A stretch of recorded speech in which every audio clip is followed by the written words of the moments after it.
back to the LEC for the Marriott Bonvoy post-game interview. I'm Ginny, joined with Finn, who have gotten their second win so far of the split. I want to ask you how you're feeling right now, because every single time we speak to someone from Rogue, they say, we have what it takes, we need to translate scrims onto the actual stage, and we just need to get that momentum going. Yeah, I think the only word that comes to my head right now is relief, in a way. I think that shows that we can still win games and we still have it in us to actually make a run for the playoffs. I think scrims are pretty decent and we really show good things there, but when we go on stage, we really get into our own heads way too much. I think even today we were really ahead in the game and we were still so scared, even though we have like a Nautilus and an Iron Q. We have so many tools to go on them, but we still didn't really pull the trigger. So a bit disappointed in that, but very happy we got the win. Why do you think you guys get in your own heads? I think when you lose so many games like we have and you're in a winning position, no one wants to be the guy that fucks it up. No one wants to be the guy that ruins the winning position and like ruins the game for the team. So I think that's the mindset we got to get rid of. I think we got to get back into the mindset where everyone is looking for plays all the time. And I think then we're going to play a lot better, but we're not there yet. Do you think this win is the gateway into getting into that mindset, because you still have one more week left of games as well? Well, any win helps, right, for the morale. I think no team has good morale when they're 1-5. I think that goes without saying. It's 1-5 now. Yeah, but I mean, yeah, I'm very, very happy, and I think it's good that we got this win. Very needed, very necessary. So you still have 2 more games next week on the weekend. Yeah. What is the process looking like from today, Sunday? You have a win, off day, and then what's the next of the week looking like? Well, I think it's just back to the office and start prepping for next week. We have 1 more week. We got to make it count no matter what. I think we got to put in like 200% effort next week. We have to win those 2 games. It's against MAD and GX, teams that in theory we should be able to beat. So we just have to really, really, really put in the effort. Well, fingers crossed, and we'll see how that plays out. Thank you so much for the interview. I appreciate it. Laure, let's head over to you. Thank you so much, Ginny. Back to us for the second game. Oh, hi, hello. Back to us for the second game of the day, GX versus BDS. And okay, I have a weird feeling about this game, because if you think about week 1, I would not be excited about this game. But given what GX has been displaying lately, I want to see how far they can take it, Odo. Yeah, I'm a fan. You know, I'm the GX super fan. They're still my boys. They're going to make playoffs and they're going to do great. But yeah, week 1 was maybe a little bit iffy, but you know, week 2 and now even in the beginning of week 3, they're starting to ramp up and show a lot of good things, starting from draft. Because I think in week 1, there was a little bit of a disconnect between mid-jungle and the rest of the team composition. Some harmony was missing there. But I feel like week 2 and week 3, everything's been coming along quite great. Yeah, I think there was definitely more talks about how Juhan was becoming underrated, because people were saying he wasn't doing that great, especially in week 1, and then, you know, he started playing a lot better. I will say, I don't think their plan has changed that much, though, and they've gotten a lot better at it. And also, they could have won a lot more games in the earlier weeks. I think they lost games. I said this in Ready Check, but I think they lost games they shouldn't have, especially against G2. But yeah, I think overall, just overall improvement. Yeah, and for me, you know, it really seemed like in the losses they've been having, the things that were keeping them together were their fundamentals, but they were missing this important step with the tools that they were having to close out games and or to like, you know, pull the trigger. And that's why, going back to the draft in week 2 and week 3, everything was a lot more well put together, and they just had a lot more tools to, you know, pull the trigger in the situations that were correctly identified as being good situations. Yeah, and one last thing, gameplay related before we go on to the drafts, is I think they were incredibly tenacious, especially yesterday. I think yesterday they fell behind early game versus Vitality, and despite that, they kept making plays to get back into the game to the point where they were actually ahead and they won the game. So tenacity as well over the course of games. I mean, that's the thing. They're slowly ramping up. They went from not closing out games to actually winning games rather convincingly with tools that suit them. And for me, this game that they have against BDS today is the perfect chance for them to see if they can actually challenge the top of the table, Odo. Yeah, definitely. And for me, it's going to start with the top lane, because Antonio has been, or Antonio has been kind of the silent hero of the team, sacrificing himself and finding, you know, great impact with the little tools that he has. But right now he's facing, you know, the top lane tank terror. He's playing blue side against Adam. Adam, you know, notorious for his brutal counter picks into these little weak tanks that are just sitting there looking to farm and everything. So for me, this is the matchup to watch. I mean, he's the anti-melee guy, Adam. It's pretty rough. I imagine it's going to be absolutely brutal. And the obvious plan is to send R5 to top lane for Adam versus the blind picks. And that is what I want to see from Antonio. What does he have that can be blind picked into Adam, and how can they make that work? And what do you see? What do you want to see then? So here? let's dive into do specifics. Yeah. I do think it's really rough. I think they've got to get rid of Rumble if you decide to BS, because I think Rumble is the main pick that can work well into Adam and beats his entire pool. And also Twisted Fate could be a pick for Adam because he did play it last split, which works well into all the tanks they have to deal with. People might say, you know, Malphite works well into Twisted Fate, but I think it's kind of fake. I do think it's kind of fake. There's a lot of trades that can work and dives that can happen.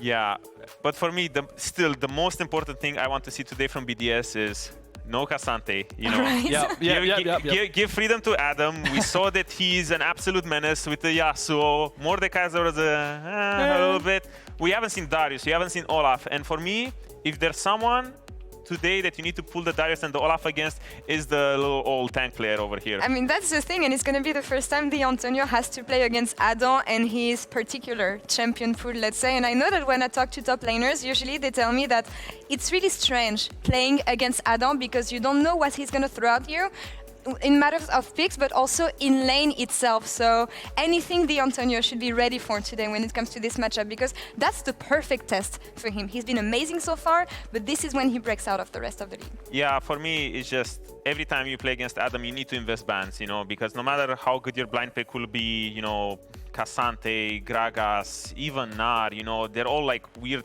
like blind picks in their own way.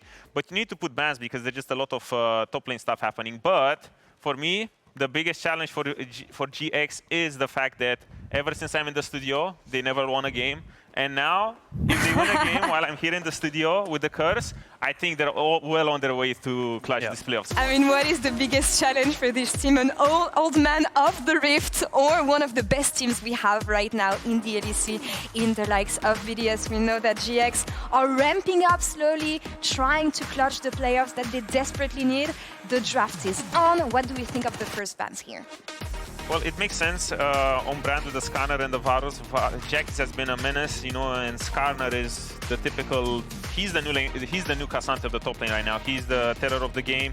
Renekton ban, I'm not really sure I would like because it takes away one of your blind picks, but at the same time, it doesn't really play into what GX has been showing. They had zero priority on Renekton. They really like a lot more facilitating top laners. Yeah, I think some important dynamics in this game are as well where you're going to pick into Sheo's tanks, because I feel like they're moving away from the carries at the moment. I think something that's popping up in EU a lot is the Ivern. So that's going to be potentially contested. But Juhan as well, picking the Sejuani. Yeah, I think it's one of his most played champions, and it just plays very well in the style that GX wants to execute. Yep. Good front line, solid engage tools, good synergy with pretty much every lane, and he's not shy from being a duelist in the early game. Yeah, I do think that if Adam wants to go the other direction, I already said it, but the Twisted Fate early preemptively could be a thing. Notice that there are no bans towards something that other teams in the past would do is they would pre-ban top laners and then use 4-5 as well, and you'd have the Olaf, Garen, Darius bans throughout the entire draft. They haven't done that, so one of them's going to bleed through as well.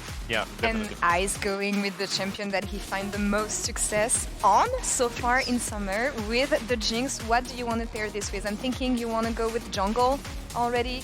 We don't expect the Sejuani to be flex here on this side of GX. So the last 5 games, Labrov has played Rell. I mean, you could pivot and just pick North as All right. Last 6 games, I guess. And 6 games in a row, it's Rell again. I think he said it just has the best engage in the game, so he loves it. And why wouldn't you pick Rell when it's pretty much... It's one of these like one-hit wonders where you just slot it into any team comp that you can think of, and all of a sudden you look at that and you're like, oh wow, this looks great, it's a good team comp. Now it gives freedom to all of my other lanes to pick whatever they want. You don't need to engage anymore with this Rell because she is just so strong when it comes to pulling the trigger. I think Ashe rises up in priority as well. It's still open. It's really incredibly broken. Ashe, Sejuani, you could have done Braum into Rell as well, but Alice is great for the cancel on the dash. But Ashe definitely rises up in priority. I wonder if Patrik will pick it up. I wonder what Jackies will play here now that his funny Varus is out, because with Sejuani it does open the avenue of Yone Ezreal. Nice. I think it's a really good answer to the Jinx, especially on this patch. You can kind of go toe for toe in the range department with the damage output as well.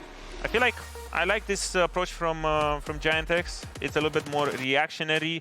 And it just gives us also freedom for Patrik. Well, if this Ezreal ends up going bot, because knowing Jackie's, there's always the Oh my god, there's always the potential of it going mid lane, especially after we saw yesterday BTO playing it. I think with that worry, you might have to potentially ban Yone as well, because it's good into the Taliyah, because you can sustain through the lane. It also pairs off really well with the Sejuani, so that's always a potential threat, especially since you have that flex potential of sending it mid lane or bot lane. So looking at things right now, this is what I expected from both teams. Front to back building maybe on the side of GX, and maybe the most BDS comp ever on the red side that they have. What form do we want to see for the rest of the team comps actually? Of course, the Yone taken out of the board here. Olaf, I think it's going to be target bans here on top side and mid lane. Yeah, definitely GIANTX looking for the top lane bans here, because you do have to blind pick your top. But my big concern here is what's going to happen with Jackie's pick here, because Yone is already targeted. I'm not sure if he's even going to go for this melee champion route. I feel like he might be forced into a champion that he hasn't played so far this split, and he might have to innovate a little bit. My question is also, where's Taliyah go? Is Sheo going to take it and they're going to go AD mid? And then what AD mid do they pick? Do they pick up the Kai'Sa into the Ezreal once again, or something like this? Or do you pick up a jungle pairing champion with the Taliyah? Something like Viego, but that isn't really Sheo, right? So that's the big question, where the Taliyah's going. The same with the Ezreal. And it looks like they're also setting up for top lane picks and blinds. Ornn does pretty well as a blind pick, goes down a bit, but there's that AD mid ban away. Yeah, I guess they are concerned with this Taliyah going jungle, which would make sense, because I think Taliyah mid with the Viego, if I'm not mistaken, that they tried in week 1 wasn't really the best showing for them, even though they clutched up the win.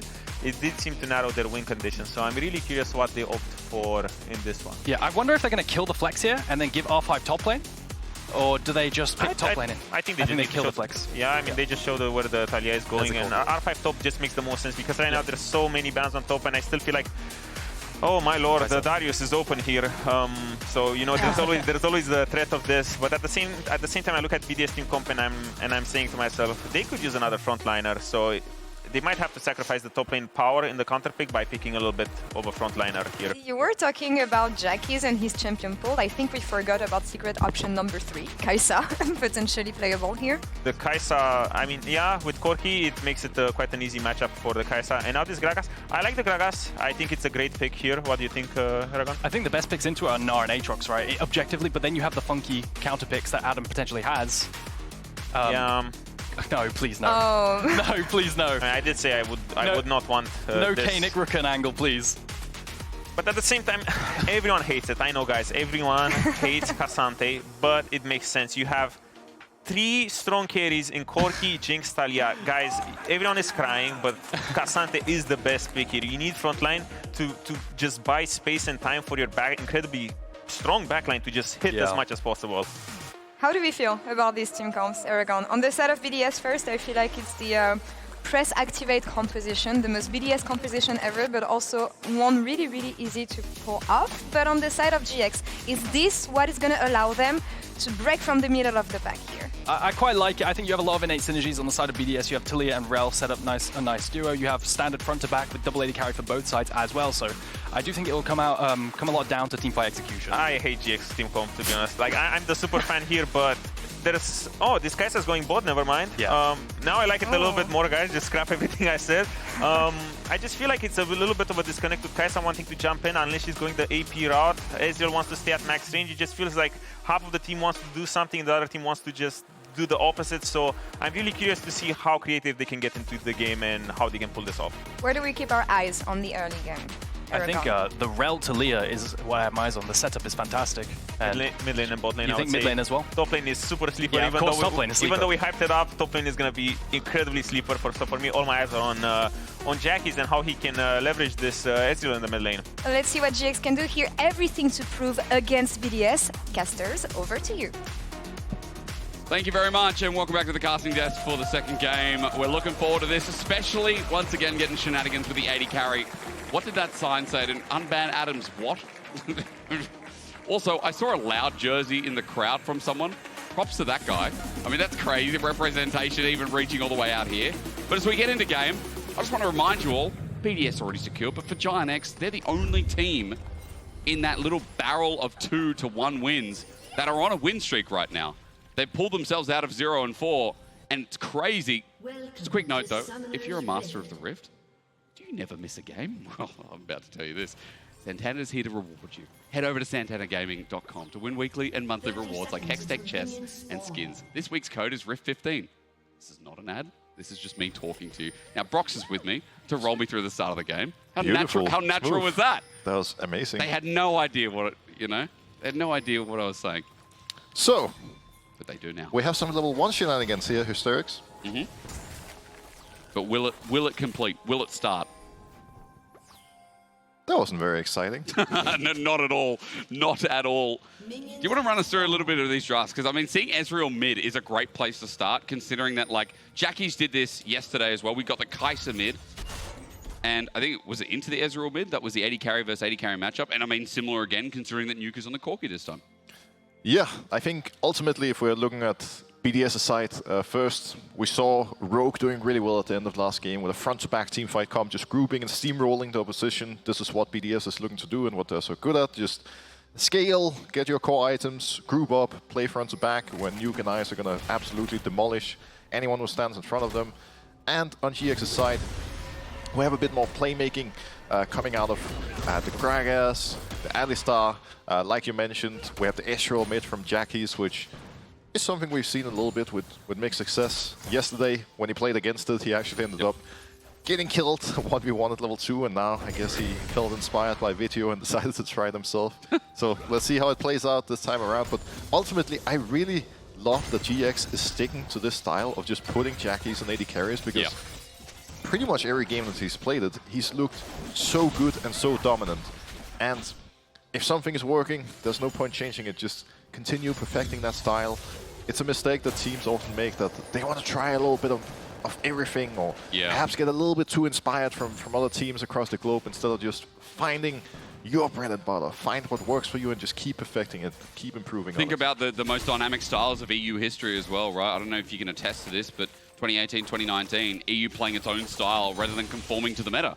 Like, a lot of the time, these teams try and conform. Like, we see the Nidalee pick coming through, but a lot of teams don't have the individual lane prowess to pull it off. I'm going to pause on that point, because I think for BDS, I was just wondering if this was going to turn into anything.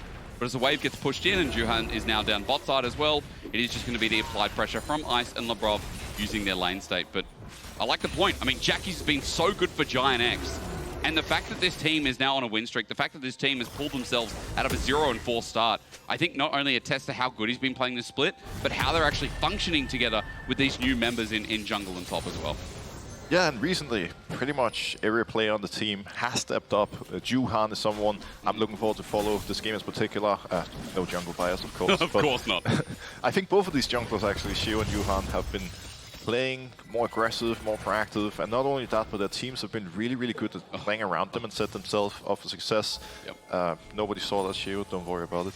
Juhan goes for the top scuttle as well, while they're looking for Jackies, but he's playing a very, very safe Ezreal, and I think rather than looking for the kill, rather than looking for it, I'm actually not entirely sure what the point of that was. I guess they secured mental advantage, scared Jackies a little bit, force him on the turret, burn his mana, and let him know that you're keeping an eye on him. True. Maybe again, Sheo just going to try and use that oppression to get something from Juhan. But top side, the Scuttle Crab's already gone and was traded off as Sheo slowly picked up that one on bottom. So jungle trading even for now. Juhan trying to get in his face though for the time being. And I'm just looking at the minimap because it's over Raptors and he's trying to pressure him away. I'm not sure what much he can do. He can't back there, that's for sure, as he drops a ward just to get a bit more information from BDS's path. Juhan generally has the right idea here. Like a lot of junglers that can easily solo Raptors level 1, like the Taliyah, prefer starting Raptors, doing Crocs, and full playing towards your bot side, because then before you go for your your first recall rather, you can do second Raptors, second Crocs, get a stronger base, get a little XP advantage, which is exactly what Sheo is doing to do. Now the counter to that is for Juhan to walk in, contest Raptors and try to push him off, but in this particular case, unfortunately for him, Jackies and Antonio weren't able to secure Prio, and he has to just end up dropping it. In hindsight, it would have been smarter for him to quickly clear his own camps instead. Yeah, because it's delayed on the back, isn't it? I mean, you can see already Sheo's already out onto the map. It's Mountain Dragon to start off as well, which are valuable stats for a team that is going to be running 2 engaged front lines as well. So it's a nice start for BDS if they can acquire, especially with Nuke having the push out mid, and Jackie's just getting autoed to high hell. Both low on mana here, but as the wave's pushing against him for Nuke, with fleet footwork, much easier for him to stay in the lane and make sure that Jackie says TP quick smart.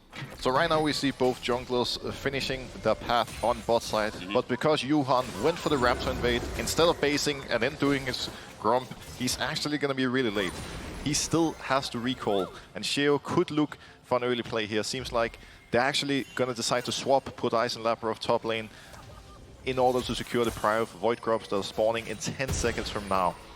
GX can try to follow, but with Adam stopping IgNar here, they're going to be very late, and it may be difficult for them to contest these Grubs. At least it didn't stop Patrik. I guess IgNar's idea there is push him away so that his Q doesn't reach the AD carry, who is now moving towards the top side, and get a late recall yourself instead. Adam with TP, as already mentioned, now hits level 6 as well, as the push from BDS is just going to be that trade-off. Ice is going to have a bit of free time with the turret. As Sheo is starting this nice and early, the Antonio at level 6 to match in with flash available is thinking about an engage. If you're GX, this has to work because Adam is just pushing bot lane. Is that working? Holy! Oh, that's working! Deleted. That's absolutely successful, and that was really clean. That was a great setup from the side of GX, and ultimately a good play for them overall. But Is it over? is there more to come? Flails out, Labrov's one hit away. Now that IgNar's in, that's part of the engage. The knock up, he flashes, it's matched. Labrov nicely timed. He doesn't just keep picking his Rell for the fun of it. His mid lane gets a little bit hairy. The Valkyrie on top as well. Jackie's close to dying. That Gatling gun damage. The armor shred, the flash as well. Nuke is close to hitting him. One away. Jackie survives. And blood in the mid game, blood in the mid lane, I should say, is definitely Nuke and Jackie's game. It's worth pointing out that while all those fighting shenanigans were happening on top side, Adam was just pushing out bot, getting an XP advantage and 2 plates for free for himself. So for GX as a whole, and especially for Patrik who got the kill, that was a great scenario. But for the Antonio, he's gonna play catch up for a little while. Okay. So there is a caveat there. I mean, Adam's individual lead, now that you mention it, 400 gold lead with the plates added into the mix. The game is even. Yeah, it really is, even after the play. We'll watch again, because Broxah, this was smooth, I gotta say. Yeah, GX on the timer here. Again, Adam is pushing. They have to make it real quick. The BDS fan, the observers are BDS fans. They had to fast forward that. Never happened, guys. We don't want to watch it. Forget it. No, but Sheo didn't even end up flashing. He didn't expect them to go on him so quickly. Yeah. But often, if you're in those moments where you're on a timer, you just have to pull the trigger and go immediately. You can't give the enemy team any time to, you know, prepare an answer to your play. I just figured, you know, in replays as well, get games going faster. You don't have much time in replays, you know? If you always sped them up, for everyone of us with ADHD, it'd feel great, wouldn't it? Just always going that quick. Okay, got it. Yep, next play. Because next play's happening now, isn't it? Maybe we should try that next team fight. Yeah. See how fast you can speak. Yeah, that's right. Let's go. We'll run it live. We'll pause now, and then we'll fast forward in double time. That sounds fun. Sounds impossible, but it sounds fun all the same. The play doesn't happen to the bot side, by the way, while Dragon, I believe, was started. That Mountain's still sitting there at 8-9 minutes, and Juhan trying to make them think that he's still down there. They know Labrov has no flash. That's why they're looking for this right now. A byproduct of him burning his flash earlier. Wondering, Jackie's now moving in as well. Juhan knows he hasn't been spotted yet. It's one thing this jungler is very good at, playing with fog of war and only showing when absolutely necessary. He's going to be walking over a ward now, the time being, though. For GIANTX, I'm looking at that bot side wave, Broxah, to see what the push is like, who has to respond. Both Ice and Labrov are walking down to match IgNar and Patrik. Sheo's here once again. Remember, he has the Weaver's Wall. He has the range advantage just with that ultimate, if you consider it. Well, he now sits and waits, and still we are just playing like passive League of Legends, waiting for the first person to make the move down bot.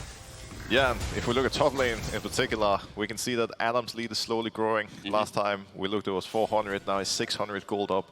The Antonio is not in a great position, but he will have TP advantage soon, where he could potentially look for a play on the other side, perhaps around Dragon, if his team decides to go for it.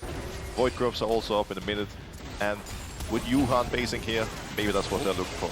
Rob in trouble, it's fine. Second skin procced. Patrik gets nothing more. Base cancelled. After taking that trade, they decide to go for the Dragon immediately. Nice. Both teams were really just waiting for this opportunity. We could see both of them just kind of playing ping-pong around bot side, trying to establish vision around Dragon and get some control. But after the Herald fight we saw earlier, GX is simply too strong. BDS aren't able to contest. But with their top lead and with Adam being in this position, they could consider running straight towards the Void Grubs. That could be a moment for them to strike. Well, again, already 2 picked up from GIANTX. There's a bit of plating from Adam. You keep talking about it creeping more and more. And, you know, we talked a little bit about draft. We talked a little bit about, you know, BDS's comp, but what a classic. Every time we watch BDS, what do they draft for? Team fighting. They really like their front to back. And it's funny because, Brox, I think you'll agree with me that the meta is going different places. We're getting a lot of poke comps. I think we're getting a lot of dive comps as well. Like, BDS is still kind of playing their own style. And that's something as well we just talked about. Like, you know, that's what makes teams better when they don't conform to a meta, in a way. Yeah, and we see it right here. Like, even after the fight goes wrong for them, they're very comfortable. Ice instantly finds his footing, and now, all of a sudden, he's actually having an advantage on Patrik, despite Patrik having the kill. Right. And yeah, it's just paying off.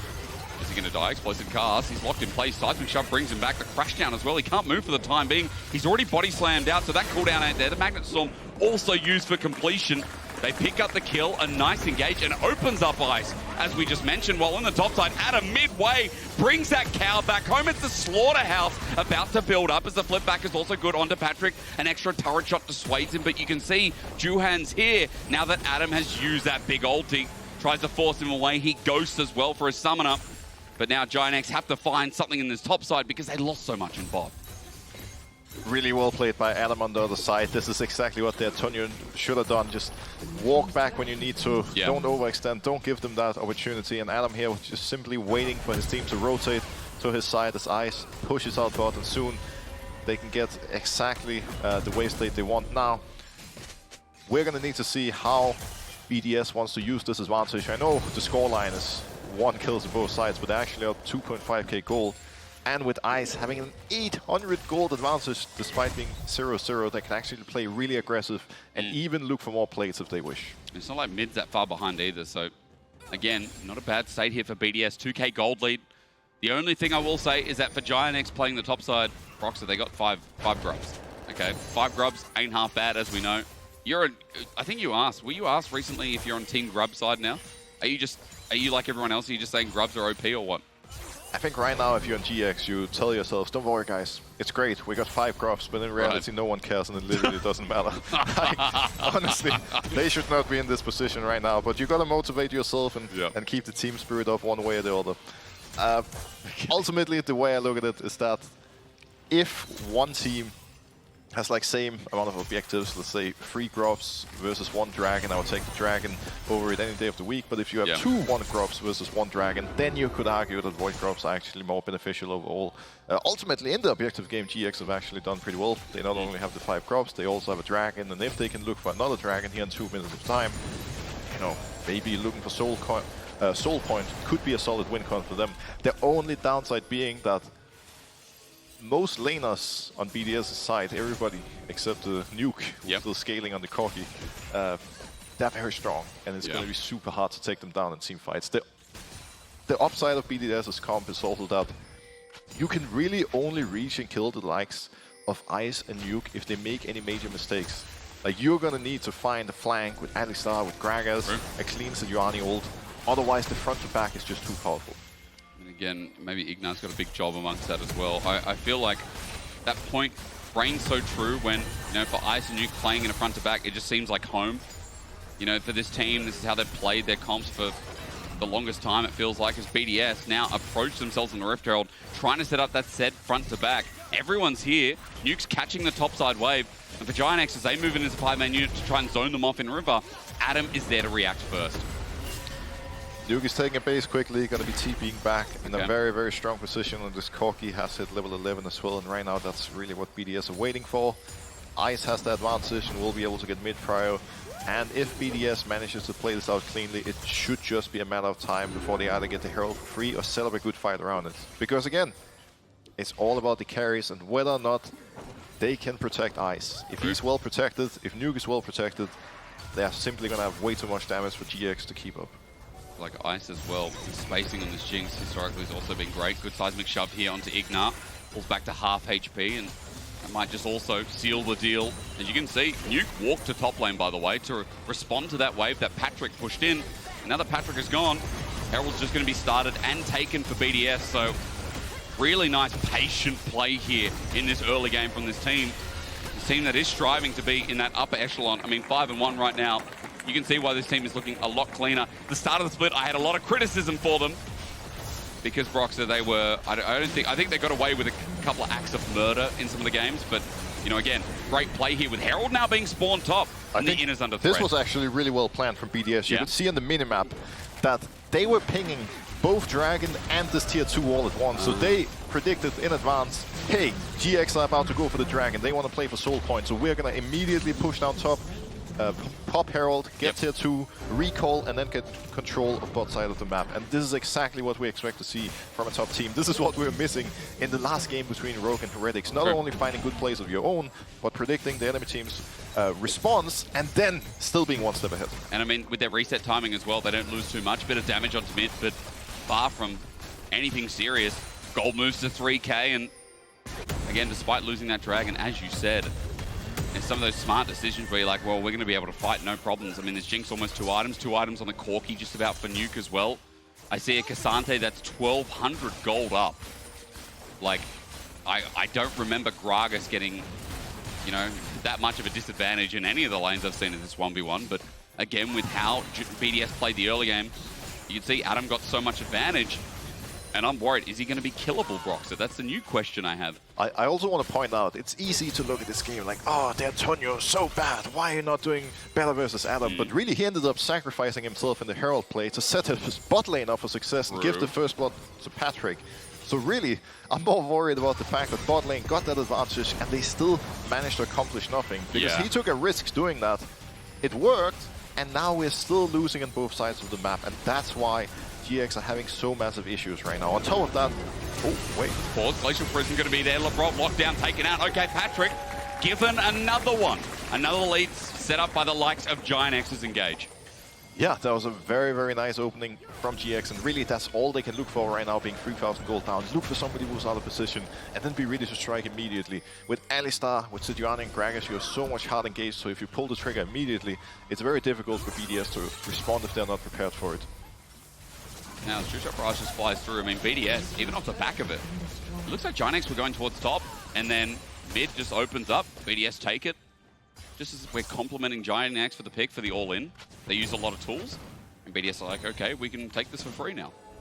Yeah, again, they are so good at, you know, just not allowing the enemy team to get an advantage. This is why they've always been one of the top teams in Europe ever since they came into the league. And we say it time and time again, this is the team that, you know, is the gatekeeper for the bottom or middle of the pack teams to try to get to the top. And if you know, cannot be really, really solid, dominant, if you can't use the advantages you're given, it's so hard to take down BDS, because at this point, if the game is even, or if they're ahead, they're not going to give you any breathing room.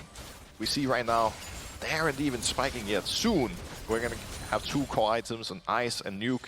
Dragon is up in 2 minutes, and this is really what they were working towards. They're okay with giving up 2 Dragons to take a 4k gold lead, because they know that at this point in time, if they play well, GX are never going to get another Dragon this game. Because by that time, it's going to be Infinity Edge for Nuke as well. By that time that Dragon comes up, we're going to have probably close to a 3rd item for Ice. Probably not there yet. Doran's Blade might have to shift out of the inventory to see what we get next. But still, the point remains, there's a lot of strength that's coming up in this next objective. Especially when I'm looking at some of the BDS carries that we've been highlighting all game long. Jackies might be in trouble. I mean, he's just trying to take this 1v1, but I don't even think the jungler needed to be here. Sheo for the backup. Weaver's Wall is used, but a minute 30 till the Dragon. He'll have that up again before this next fight comes through. The sad part about this is, I am sure BDS were told coming into this game, guys, you know what the biggest weakness of GX is? This Jackie's boy, he's very good, but he gets caught a lot in side lane and mid game. It's been happening a lot. It's the one thing that's holding him back from being an absolute top mid lane in the league, and man, did they take advantage of it. Not only a kill, but also a free tier 2 as a result. Happens again. I mean, as you said, it's just kind of what we started knowing both yesterday and last week as well. Can have really massive impacts on the game. Can snowball out of control, give GIANTX a lot to hold on to. But against a top team like BDS here, exposed, now for 1 death only, but exposed all the same. And with that kill going over, as I said, Sheo's ulti is going to be up and available as Dragon comes up in about 35 seconds, it seems like. As you said, they're not going to be giving over to that 3rd one here. It feels like BDS are holding this game in the palm of their hands as Jackie's going to TP early as GIANTX trying to secure the 3rd. Well, they know that things are only going to get worse and worse from here into BDS's team comp, and they want to try to establish control of Dragon quickly, because if BDS has to face check them, that might be an opportunity to look for the flank and get a good fight. Yeah. But if BDS gets a group and just play their front to back, they have absolutely no way of ever reaching ice. So we're going to be burned by BDS, by the way, and that comes in Nuke. 5 members now moving into position for GIANTX. Like, this has been a win streak and a half. This has been great for them to bounce back in this split, but going up against the top dogs, it feels like a very different experience. Already such a big gold lead as a precedence against them as Nuke misses the big one. GIANTX looking to start this off as their health bars are healthy, but Adam is Frank the Tank. This guy is a double watt fridge running into Jackies now. Cares not.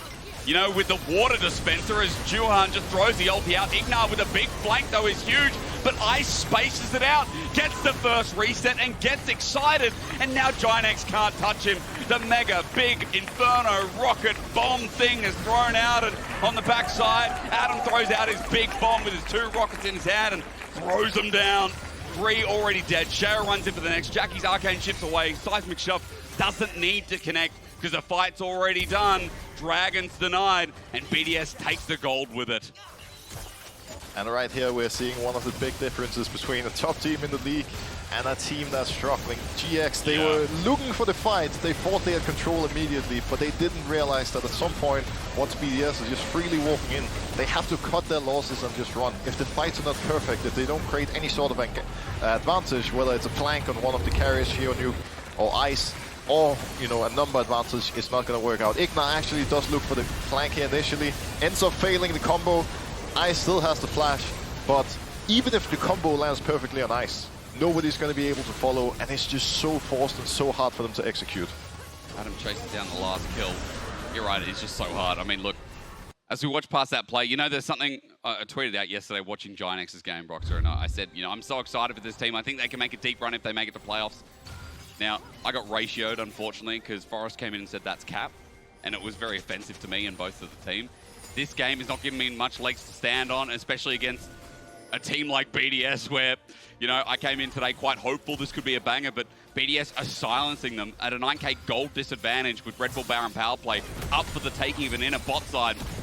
There's a TP coming in. I mean, I was just looking at it, hoping Last for the chance. best, but look at the Ice flip no back flash. from Adam. IgNar about to get exploded. Patrik's up next as he gets excited. Antonio's like, what do I do? Yeah, that's awkward. Even the Shy would come in and be like, bro, we've already lost the fight, I'm out of here. Yeah, I think ultimately GX had the right idea again, but the execution just isn't there. Adam's just running past 4 turret shots, gets flicked back. Ice, the repercussion of it, but it doesn't matter. Jackie stands there to deliver. I mean, BDS, this is clinical. This is what you want to see for a team that is about to run up to 6-1. Yeah, I mean, Nuke is still playing around with Antonio. Look at him. Having some fun in the jungle. Oh, he's dead. No, Nuke's not dead. Nuke's dead. No, body slam. Wait. Barrel roll. Okay, Nuke's dead. Nuke is dead. That's nice. The base is broken, though. So we're not exactly going to call Worth as just a quick note that Uber Eats are delivering the match of the week with Fnatic G2 next. That's what we get hungry for again, I think, as, wait, the Antonio just got ulted. Adam is now looking to flick him back. Sheo's here. The Antonio is dead. All right. Light little fairy clap because, yeah, BDS now with that move up to 11k. Yeah, this is pretty brutal, really. We saw Adam getting a small lead in the early game and just taking full advantage of it, absolutely blasting the Antonio from that point onwards. Ice fell behind, but him and Labrov were able to get him back in the game pretty easily. Nuke has just been chilling with scaling and Corki, but I think Sheo is what we haven't really spoken about. In this matchup, as Taliyah, if you have a really good and efficient pathing, and if you cycle your camps well, if you play for objectives and ganks at the right times into the likes of Sejuani, who has a significantly slower clear, you should naturally get a really big advantage. And wow, he really has. He's up 4,000 gold now, 3 levels up in the jungle. And this is the beauty of Taliyah. That's how it should be played. If you can manage to have a good early game, eventually you'll get to the stage where you can take camps from the enemy jungle as well and just create another threat in the jungle. This is what a lot of people expected to see with the AP jungle changes as well, but it's just rare that as a jungler you get enough resources to actually get the ball rolling in this way, so props to Sheo for making it happen. I feel like we saw it yesterday as well. I mean, Sheo on this Taliyah pick, even yesterday against GIANTX and Kai'Sa, it felt very impactful. And seeing him on carry junglers, everyone's been complimenting him. as BDS complement themselves to a mid lane turret. They open up yet another part of the base. Juhan sends the ulti, but it's buffered by Adam. 5 members of BDS now spacing out, looking for the reset for Ice. And GIANTX are grasping at straws here. Broxah, they say any game in League of Legends is winnable. At what point do we start running down the threshold and saying, maybe this is in the too hard basket? That's actually a good question. Let's see. Okay, if you're GX, realistically, what is your win con? I think they are looking for it, to be honest. They're trying really hard to find the flank on BDS's backline, but the problem is, if you take out Nuke, Ice and Sheo are still there. If you take down Sheo, Nuke and Ice are still there. There's too many threats. And not only that, but it's so difficult to reach them as well, because BDS are playing really cautiously, knowing that, you know, they have all the time in the world. The only thing they have to do now is wait for Dragon, wait for Baron if they wish, and once they get their hands on the Baron, there's simply no way for GX to come back. And, I mean, really, sometimes this is League. You fall behind, you make some early mistakes, and all you have to do is sit back, enjoy the ride, and wait for the enemy team to make mistakes that you can capitalize on. Honestly, it doesn't really matter if you play in bronze or at the world final. Like, mistakes will happen, naturally. You just gotta keep believing. Are you an FF kind of guy? Do you ever surrender, or do you not believe in surrendering? I don't believe in surrendering. I try to lie to myself and convince myself that every game is winnable. Okay. Do you think I mean, I think that's the healthier of the mentality. So imagine from a mental point of view, you're playing on GX right now, you're down 11k gold, you feel absolutely miserable, you know there's thousands of people watching you, getting completely smashed into the ground. True. If you also tell yourself, well, the game is lost, mentally you've checked out and you actually have a 0% chance of coming back. But sometimes, even in professional play, we saw Kamenkov coming back earlier, the split being 10k down. It does happen. Yeah. But you really need everybody to be fully on the same page and play towards the same goal. Usually, if you're this far down, the goal is to set up defensive vision, just, you know, hold your vision in the jungle, wait for Baron to spawn, and then try to look for a fight around it, because maybe the enemy team is going to scatter, or you can look for a steal. And it seems to be what GX is doing now. However, it's very, very hard for them to contest it here from blue side, and they may just need to give it up, wait for BDS to come into the base, and then try to one way or the other find a dream fight. Some kind of slap from Antonio, or maybe from IgNar. Some dream engage. But I like it. As I said, I think it is the healthier mentality, not, you know, not surrendering, as the people that surrender every time at 15 minutes, game's even or behind. So props to you. Is for BDS, they safeguard this Baron right now, and GIANTX, it's going to take a miracle to walk in, but maybe they just let it go. Juhan being ever so patient to see if there's a step up. Baron starts, they're walking in. There's Labrov at the ready. TP going to be burned as well. Bot wave is going to be crashing into the base though. So GIANTX, they need to make this fast, or they are going to be in threat of getting absolutely wiped and taken down by BDS. In front of the pit, the steal possible no longer. Adam makes it so as Labrov's engaged on his 6th game of Rell is gorgeous once again. And it's Adam taking on the world with Jackie's running for his life. But even the hero of GIANTX can't stand up to BDS. Their 6th win on the table is coming up now. And this is the point where GX simply decided that they don't want to game in anymore and they want to go home. If you go in towards that fight, there's no way it's going to work out. You simply have to wait for them to make the push. But ultimately, also props to BDS for punishing. Juhan got very, very close to the pit and almost was able to steal it away. But, you know, Sheo got the smite, jungle gap secured, everybody on GX collapses, and overall a very, very impressive BDS win. Yeah, how simple was it, right? Again, from jungle to top, from mid to bot, it doesn't matter. BDS is showing up as a top team in Summer. A team prized to go to Worlds. That was a clinical win against GIANTX. Look at the man on your screen. Taliyah, 6,000 gold lead in the jungle. That is absolutely massive, especially when you take into account that this Sejuani was the first pick, the top prior pick from GX. But in this particular case, sadly for them, it wasn't very relevant. It wasn't at all, but ladies and gentlemen, you can vote for your key player of the game at LEC on X. Adam, Sheo, or Labrov. I mean, it is a hard one. I mean, again, Sheo, 2 games in a row now of the Taliyah. This has turned out to be a really nice flex pick for them. But also Adam with the individual lead, that macro diff through bot that you talked about. It felt like the early game was kind of started to be sealed from there, from a Kai'Sa that really couldn't die. Yeah, I think already from a drafting point of view, you gave BDS everything that they could have hoped for and dreamed of going into this game. And this is not a comp that they're known for losing with. They knew exactly what to do at every part of the game, and GX, they never really found their footing. Well, with BDS moving up to second, we're going to toss to a break, but after the break, it is our match of the week in Fnatic versus G2. It's a classic, and it's coming up after this.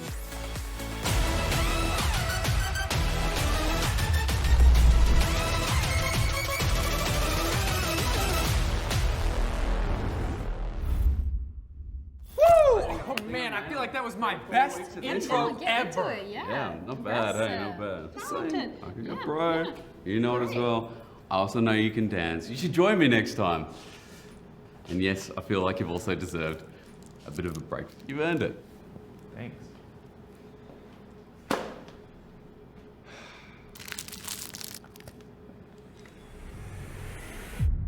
Even the biggest champ needs a break. Good job. Hey, thank you.